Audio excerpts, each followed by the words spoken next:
오늘 우리에게 주시는 하나님의 말씀은 여호수아 5장 2절부터 9절까지 말씀입니다.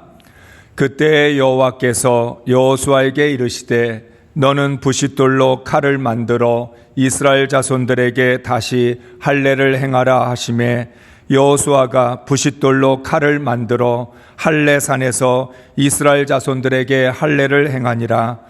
여호수아가 할례를 시행한 까닭은 이것이니 애굽에서 나온 모든 백성 중 남자 곧 모든 군사는 애굽에서 나온 후 광야 길에서 죽었는데 그 나온 백성은 다 할례를 받았으나 다만 애굽에서 나온 후 광야 길에서 난 자는 할례를 받지 못하였음이라.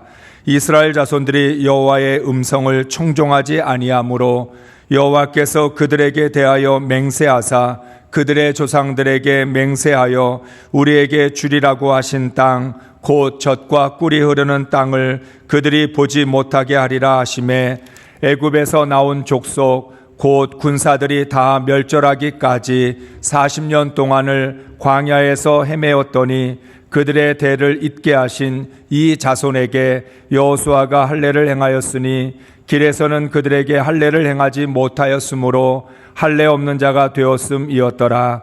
또 그 모든 백성에게 할례 행하기를 마침에 백성이 진중 각 처소에 머물며 낫기를 기다릴 때 여호와께서 여호수아에게 이르시되 내가 오늘 애굽의 수치를 너희에게서 떠나가게 하였다 하셨으므로 그곳 이름을 오늘까지 길갈이라 하느니라. 아멘.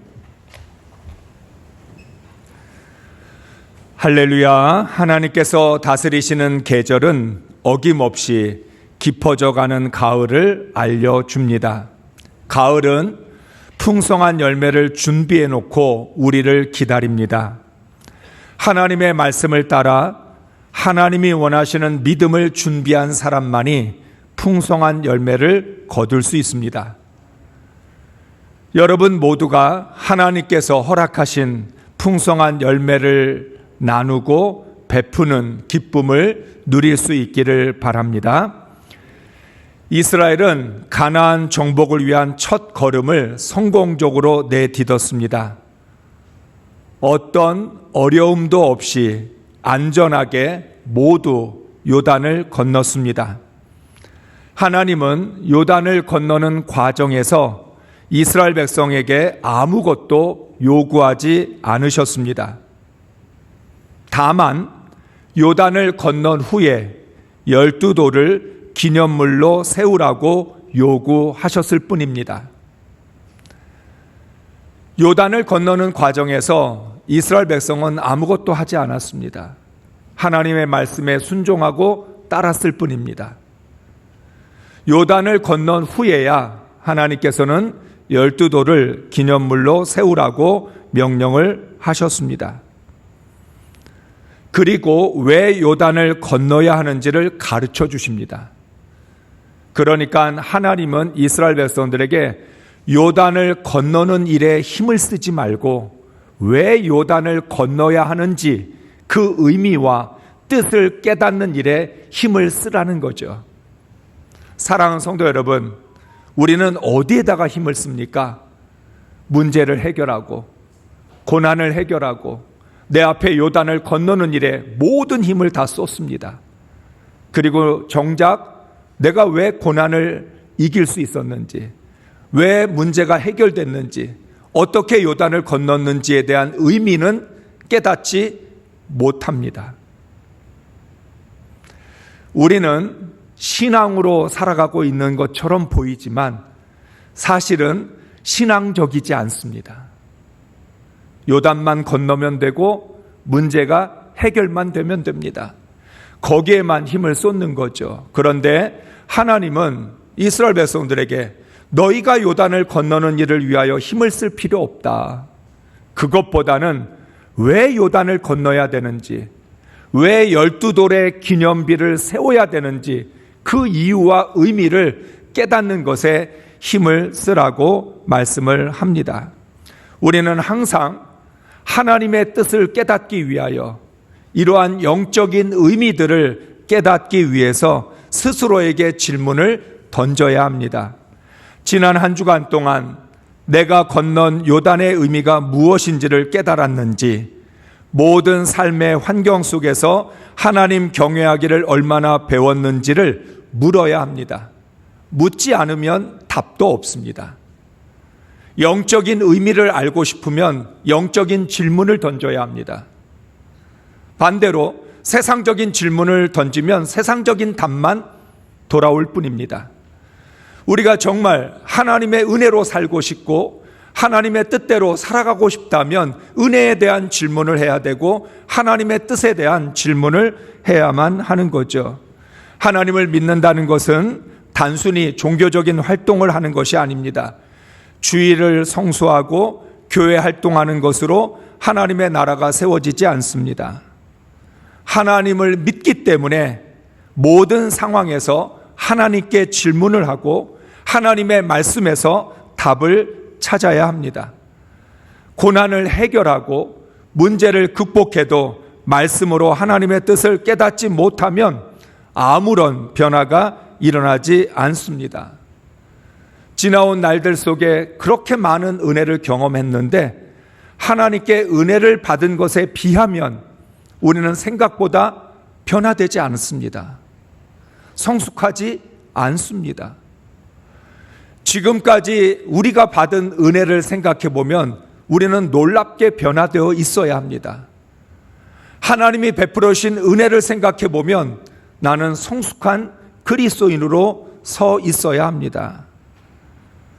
나로 하여금 요단을 건너게 하신 하나님의 뜻을 정확히 깨닫지 못하면 말씀으로 살 수 없습니다. 자칫 잘못하면 요단을 건너고도 가나안을 정복하고도 하나님 나라를 세울 수 없습니다. 한국교회가 7, 80년대 놀라운 하나님의 역사를 경험하고도 기적을 체험하고도 아직까지 하나님 나라를 세우지 못한 것과 똑같은 일입니다. 우리가 스스로에게 묻는 영적 질문들은 하나님의 말씀을 깊이 깨달아 내 안에 있는 가나안을 정복하게 만들어 줍니다. 말씀을 깨달을 때 하나님의 뜻을 깨닫고 영적인 의미들을 알아야만 내 안에 있는 가나안을 정복할 수 있습니다. 인생을 풍성하게 살아가게 하는 능력은 묵상에서 나옵니다. 성공과 소유가 인생의 전부가 아니기 때문에 묵상과 질문을 통해서 우리는 영적 의미를 깨달아야 합니다. 우리가 흔히 하는 말, 철이 들어야 된다. 철이 든다는 말은 깨닫는다라고 하는 의미죠. 깨닫지 못하면 철이 들 수 없고 철이 들지 못하면 성공을 해도 아무런 소용이 없는 것입니다. 이스라엘 백성도 마찬가지입니다. 하나님의 방법으로 요단을 건넜습니다. 놀라운 기적이었습니다. 그렇지만 하나님께 물어야 합니다. 기적이 전부가 아닙니다. 하나님의 뜻을 알아야 하고 하나님 경외하는 법을 배워야 합니다. 요단을 건너는 것을 통해 하나님을 알고 하나님 경외하는 걸 배워야 요단을 건넌 것이 의미가 있는 것이죠. 하나님을 알지 못하면 요단을 건넌 것으로만 만족해야 합니다. 그렇게 되면 하나님 나라와는 멀어집니다. 사랑하는 성도 여러분, 이스라엘 백성이 하나님 나라를 세우지 못하면 요단 동쪽에 있든 서쪽에 있든 달라지는 건 없습니다. 요단을 건너지 못하든 요단을 건넜든 그게 이스라엘 백성들에게 무슨 의미가 있겠습니까? 어디에 있느냐가 중요한 것이 아니라 하나님의 나라를 세우는 것이 중요한 일이라는 거죠. 이스라엘 백성이 상상할 수 없는 방법으로 요단을 건넌 사건은 이스라엘 백성들뿐만 아니라 주변에 있는 모든 나라에게 충격을 주었습니다. 1절의 말씀을 함께 읽습니다. 요단강 서쪽에 있는 아모리 사람의 모든 왕과 해변에 있는 가나안 사람의 모든 왕이 주님께서 이스라엘 자손 앞에서 그들이 요단강을 다 건널 때까지 그 강물을 말리셨다는 소식을 듣고 간담이 선을 했고 이스라엘 자손 앞에서 아주 용기를 잃고 말았다. 아멘. 이스라엘 백성들이 어떻게 요단을 건넜는지에 대한 소식이 모든 가나안의 족속들에게 퍼져 나갔습니다. 아모리 사람, 가나안 사람의 모든 왕들, 이 소식이 급속도로 퍼져 나갔습니다. 너무나 충격적인 일이었습니다. 한 번도 들어보지 못한 방법, 한 번도 경험하지 못한 방법으로 이스라엘 백성이 모두 요단을 건넜다는 이야기를 듣고 간담이 서늘해졌고 용기를 잃어버리고 말았습니다. 어쩌면 가나안에 있는 왕들은 이 요단강이 자기들을 지켜줄 것이라고 생각했는지도 모릅니다. 지리적인 유리한 조건이 이스라엘 백성들이 가나안에 쳐들어오지 못하도록 막아줄 것을 기대했을 것입니다. 그런데 그들의 생각은 완전히 산산조각이 났습니다. 이제는 거칠 것 없이 가나안을 정복하면 됩니다. 사기를 잃어버리고 싸울 만한 그런 용기조차도 사라져버렸으니까 이제는 밀고 나가면 됩니다. 이스라엘은 하나님의 명령대로 12개의 돌을 쌓았고 기념물로 삼았습니다. 그러면 다 된 거죠. 하나님 시킨 대로 12돌을 세웠으니까 이제는 앞으로 나아갈 때입니다. 그렇지만 하나님은 또다시 이스라엘을 멈추게 하십니다. 싸워야 할 이스라엘 백성을 붙잡으십니다.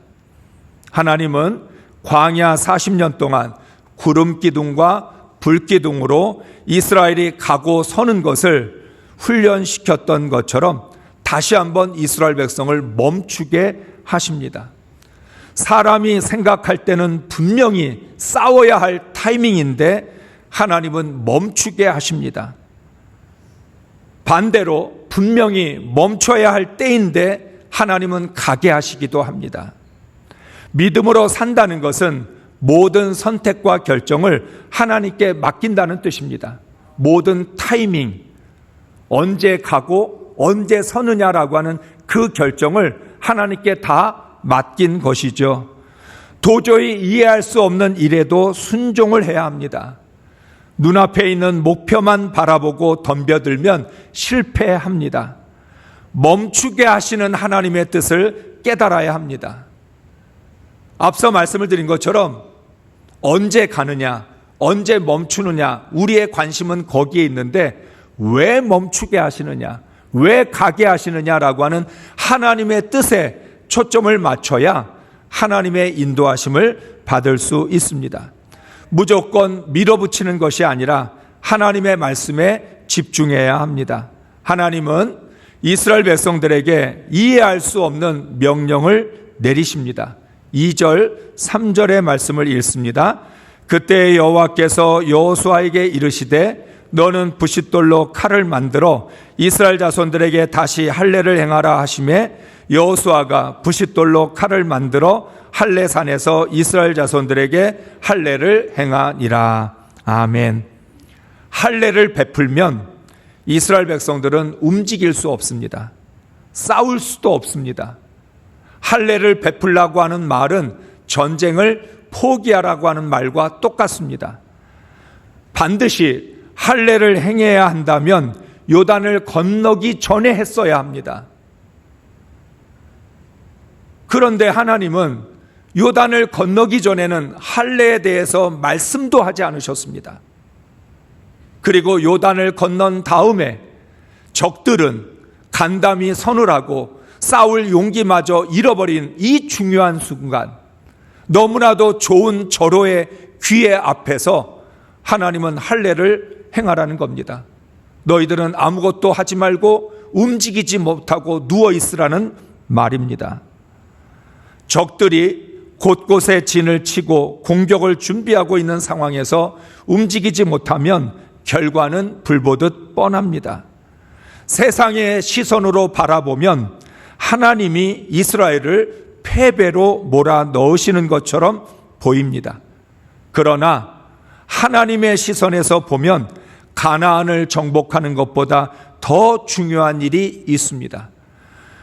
하나님은 이스라엘을 실패하게 하시려고 할례를 행하라 명하신 게 아니라 이스라엘을 승리하게 하시려고 할례를 명령하신 것입니다. 할례는 하나님 나라를 세우기 위해 반드시 해야 할 일입니다. 하나님은 이스라엘 백성들에게 꼭 필요한 할례를 명령하셨습니다. 해도 되고 안 해도 되는 게 아니라 이스라엘 백성들이 알아서 선택할 일이 아니라 이건 반드시 해야 할 일이라고 명령을 하신 것입니다. 하나님은 이해할 수 없는 하나님의 명령에 대하여 이스라엘 백성들에게 설명하십니다. 6절부터 7절까지 말씀을 읽습니다. 이스라엘 자손 가운데서 이집트를 떠날 때 징집 연령에 해당하던 남자들은 40년을 광야에서 헤매는 동안에 그 광야에서 다 죽고 말았다. 주님께서는 우리에게 젖과 꿀이 흐르는 땅을 주시겠다고 우리 조상에게 맹세하셨지만 이집트를 떠난 조상이 주님의 말씀을 순종하지 않았기 때문에 그들이 젖과 꿀이 흐르는 그 땅을 볼 수 없게 하겠다고 맹세하셨다. 그들을 대신하여 자손을 일으켜 주셔서 여호수아가 그들에게 할례를 베풀었는데 그것은 광야를 지나는 동안 그들에게 할례를 베풀지 않아서 그들이 무할례자가 되었기 때문이다. 아멘. 하나님은 할례를 받아야 되는 이유를 이렇게 말씀합니다. 애굽에서 나온 군인들, 남자들은 할례를 다 받았는데 할례를 받았던 그 백성들은 광야에서 다 죽고 이제는 할례 받지 않는 무할례자만 남아있기 때문에 할례를 받아야 한다는 것입니다. 하나님 나라를 세워야 할 이스라엘 백성이 무할례자가 되었기 때문에 하나님 나라를 세울 수가 없다는 것입니다. 가나안을 정복하고도 할례를 받지 않으면 할례의 증표가 없으면 하나님 나라를 세울 수 있는 거룩한 백성이 될 수 없습니다. 할례는 하나님과 맺은 언약의 증표입니다. 하나님께서 이스라엘을 택하셨다는 증거입니다. 이스라엘이 가나안을 정복할 수 있는 가장 중요한 이유는 하나님의 선택과 언약 때문입니다. 하나님의 약속이 있었기에 이 언약이 오늘 이스라엘 백성을 여기까지로 인도해 준 것입니다. 할례라고 하는 하나님의 선택의 증거가 없이는 가나안을 정복할 수 없고 하나님 나라를 세울 수 없습니다. 그런데 그 할례를 가장 중요한 순간, 정말 너무나도 중요한 그 순간에 할례를 행하라고 말씀합니다. 무슨 뜻일까요? 가나안을 정복하는 게 우선순위가 아니라 할례를 통해서 하나님의 언약을 마음에 새기는 것이 먼저다. 우리가 생각할 때는 하나님, 할례는 가나안을 정복한 다음에 해도 되지 않을까요? 아니, 이렇게 중요한 것이었다면 가나안 요단을 건너기 전에 이미 할례를 받았어야 되지 않나요? 이스라엘 백성들은 하고 싶은 말이 너무나 많습니다. 그러나 하나님은 이스라엘 백성들에게 묻습니다. 지금 너희에게 중요한 게 가나안 정복이냐 아니면 하나님의 언약이냐? 땅을 가지면 되느냐 아니면 하나님의 약속이 있어야 되느냐? 가장 중요한 순간에 하나님은 가장 중요한 질문을 하고 계시는 것입니다. 이스라엘 백성이 그 질문에 답을 해야만 하는 거죠. 이 어려운 순간, 너무나 절대절명의 이 순간에 할례를 받겠다라고 결단하는 것은 하나님, 살든지 죽든지 하나님께 맡기겠다는 뜻입니다. 가나안을 정복하든 못하든 결과를 하나님께 맡기겠다는 뜻입니다. 하나님은 이 할례를 통하여 이스라엘 백성들에게 전적인 순종을 요구하셨습니다.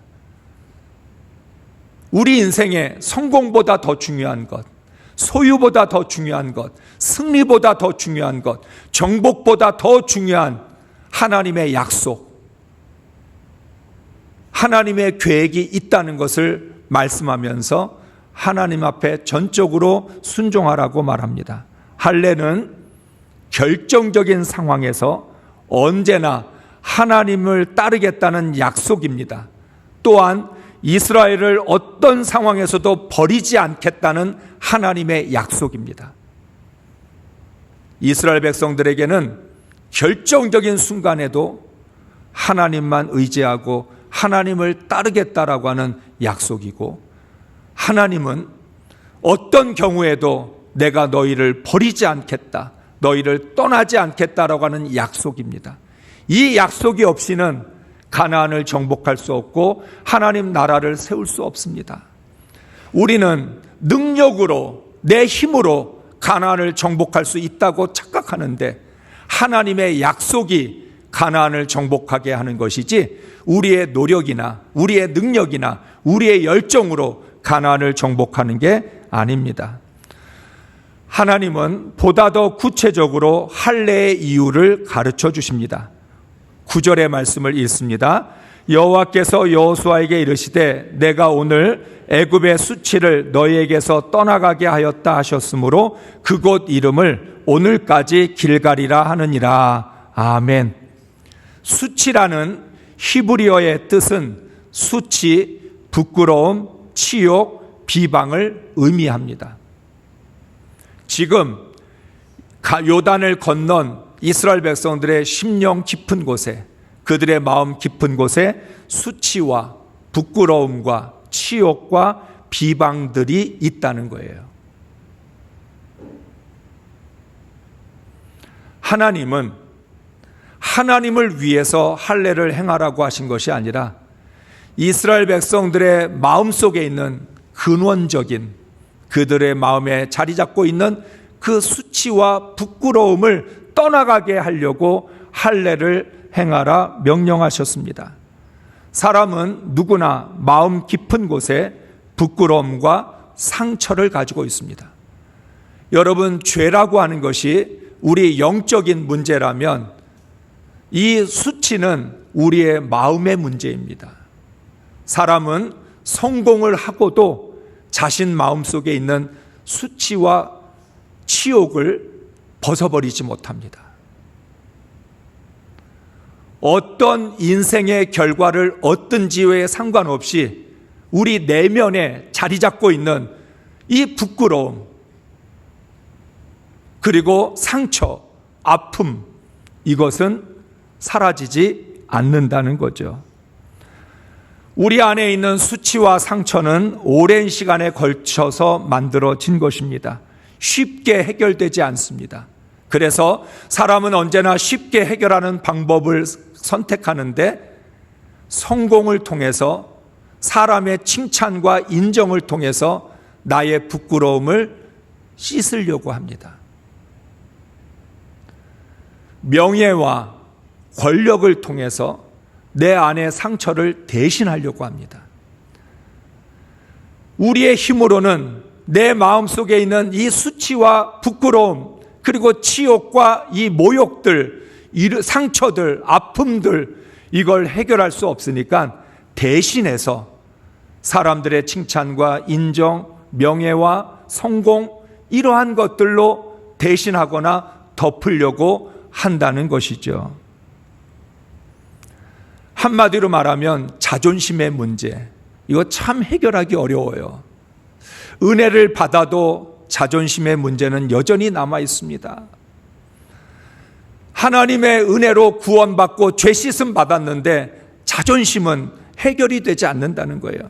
성공을 해도, 세상의 모든 것들을 다 가져도, 많은 명예를 얻어도 우리 안에 있는 이 수치와 상처는 사라지지 않는다는 거죠. 우리는 쉽게 해결할 수 없기 때문에 수치와 상처를 애써 못 본 척합니다.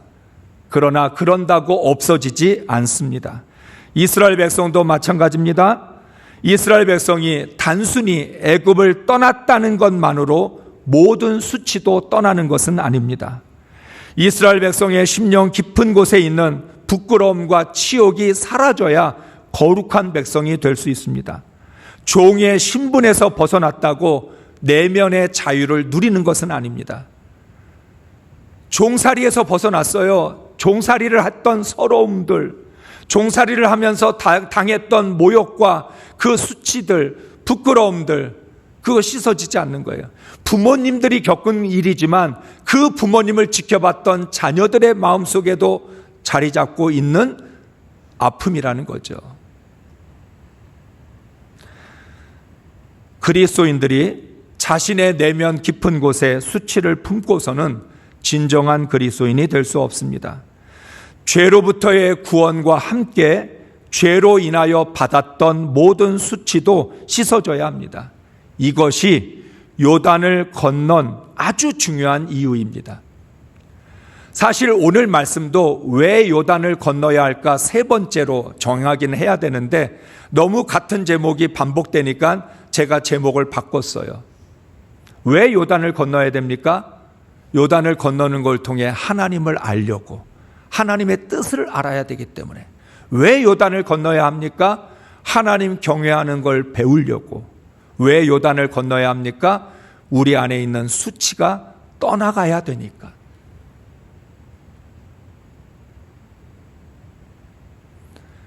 이 수치를 해결하지 못하면, 수치가 떠나가지 못하면 이스라엘 백성들은 자신들과의 싸움에서 패배하고 그로 인하여 가나안을 정복해도 하나님의 나라를 세울 수 없을 것입니다.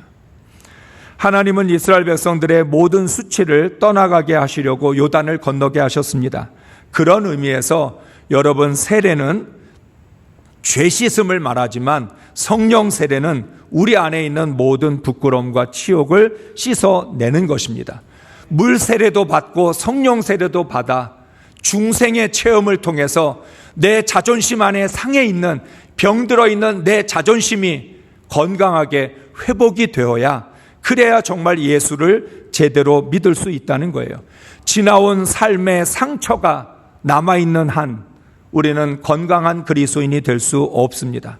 많은 그리스도인들이 구원을 받았음에도 불구하고 부끄러움 속에서 살아갑니다. 이런 부끄러움과 치욕은 구원을 받은 이후에도 쉽게 자괴감에 빠지게 하는 원인이 됩니다. 우리는 조금만 죄를 지어도 그렇게 이야기합니다. 그래, 내가 뭐가 달라질까? 나는 역시 죄에서 벗어날 수 없어. 나는 이거밖에 안 돼. 나는 이 정도밖에 안 돼. 우리 자신을 비하하고 우리 스스로를, 자기 스스로가 찌르게 하는 이유가 뭐예요? 우리 안에 수치와 상처가 나를 공격하는 거죠. 사단은 영적으로만 공격하는 게 아니라 우리의 마음을 공격하고 우리의 자존심을 공격해서 무너뜨리려고 합니다. 수치심에 사로잡혀 있으면 성숙한 그리스도인으로 성장할 수 없습니다. 하나님으로부터 용서받았음에도 불구하고 하나님이 우리 안에 모든 수치와 치욕을 씻어주셨음에도 불구하고 우리는 여전히 그 수치심 때문에, 부끄러움 때문에 자존심이 상해서 자존심을 하나 못 이겨서 넘어지는 순간이 많은 거죠. 이러한 수치심과 상처는 우리 마음속에서 어른 아이처럼 유치한 행동을 반복하게 만듭니다. 내 안에 있는 부끄러움이 다른 사람의 부끄러움을 공격하게 만듭니다. 나의 수치를 보지 않고 상대방의 수치를 들춰냅니다. 왜 우리는 험담을 좋아할까요? 내 속에 비방에 대한 상처가 있기 때문에 그래요. 내 안에 부끄러움이 있는데 이 부끄러움을 잊으려고 다른 사람의 부끄러움을 공격하거나 다른 사람의 허물을 자꾸만 들춰낸다는 거예요. 그 말은 내가 아직도 수치와 상처를 씻지 못했다는 증거예요. 건강하지 못하다는 증거죠. 결국 내 안의 수치 때문에 내 안에 있는 가나안을 정복하지 못하는 것입니다. 너무나 안타까운 일들입니다. 많은 그리스도인들이 자신 앞에 깊이 자리 잡고 있는 수치심 때문에 건강한 그리스도인으로 살아가지 못하고 구원을 완성하지 못합니다. 수치를 다른 방법으로 해결할 수는 없어요. 내 자존심은 정면으로 승부해야지 피한다고 해결되는 게 아니라는 거예요. 하나님은 그래서 이스라엘 백성들이 해결할 수 없는 이 수치와 상처를 하나님은 떠나가게 하심으로 할례라고 하는 영적인 의미들을 통해서 이 사건을 통해서 너희 안에 있는 모든 자존심들 그것들을 건강하게 회복하라고 말씀하고 있는 거죠. 하나님은 이스라엘 백성을 완전한 거룩한 백성으로 만들어 주시기 위하여 할례를 행하게 하셨습니다. 하나님이 베풀어 주신 할례가 나의 모든 수치를 떠나가게 합니다. 할례는 이스라엘 백성이 새 사람으로 재창조되었다는 증거입니다. 너희들은 다시는 지난 날의 수치와 상처에 매이지 마라. 하나님이 선포해 주시는 거예요.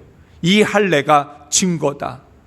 이 할례는 언약의 증거이기도 하고 너희가 하나님의 백성이라는 증거이기도 하지만 하나님께서 다시는 너희의 그 상처와 수치를 말씀하지 않겠다라고 하는 증거이기도 합니다.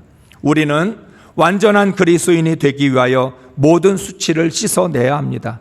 예수님은 십자가와 부활로 모든 부끄러움과 치욕의 무거운 짐을 벗겨 주셨습니다. 우리를 재창조해 주셨습니다. 그러므로 모든 수치가 떠나가야만 예수님 안에서 참된 평안을 누릴 수 있습니다. 사랑하는 성도 여러분, 지금 내 안에 어떤 수치와 상처가 있습니까? 내 안에 있는 수치와 상처 때문에 자꾸만 다른 사람을 공격하거나 다른 사람을 비방하고 험담하고 있지는 않습니까? 아직까지 씻어내지 못한 부끄러움과 치욕이 있습니까? 상한 자존심이 있습니까? 진리는 우리를 자유롭게 합니다. 복음은 죄책감과 수치심에서 수치심으로 우리를 구속하지 않습니다. 복음은 우리의 모든 죄와 수치에서 벗어나게 하지 그것에 얽매이게 하는 것이 아니라는 거죠. 모든 수치가 떠나야 비로소 진정으로 요단을 건넌 것입니다. 하나님은 할례를 행하게 함으로 이스라엘의 지난 과거를 완전히 청산하십니다. 새 사람으로 새 시대를 열어가게 하십니다. 이스라엘 백성들을 종에서부터 자유를 주시고 거룩한 백성 되게 하셨을 뿐만 아니라 모든 수치가 너에게서 떠나갔다고 선언하심으로 이제는 하나님 나라를 향하여 앞으로 나아가게 하십니다. 우리 모든 죄와 수치가 떠나감으로 온전한 그리스도인으로 하나님의 나라를 세워갈 수 있기를 주의 이름으로 축복합니다.